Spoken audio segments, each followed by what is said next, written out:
This is the maintenance and support area of the GWM base camp at the 2026 Taklimakan Rally.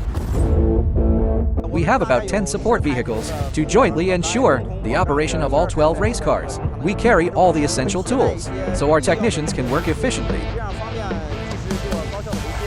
Our service trucks are equipped with diesel generators. They provide power for the entire camp, ensuring a stable electricity supply, as well as sufficient air supply. This whole crew is a joint team of global professional talent.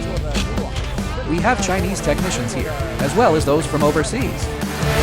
This is a strong combination, and the goal is actually very simple. The key point is that we want to prepare for our 2027 Dakar Rally. This is the ultimate warm-up during this process. Our local maintenance experience and our overseas maintenance experience will be integrated and enhanced. Before the race, we will run a comprehensive diagnostic on every car. Our technicians fine-tune the cars for the desert, the Gobi, and other demanding terrain conditions, making sure each race car is in peak condition to tackle the next stage. During the race, this place is a complete maintenance support area. The entire support crew works under extremely high pressure throughout the maintenance process. At the end of each racing day, the cars return here for rapid, non-stop inspection, repair, and maintenance.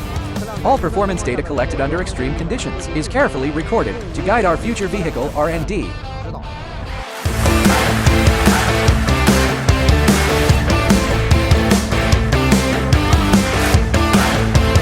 After the rally, the data gathered in harsh conditions becomes valuable R&D input. This closed-loop operation from pre-race to post-race uses track-proven data to upgrade mass production technology and values both competition and support. That's GWM's hardcore engineering philosophy and technical depth.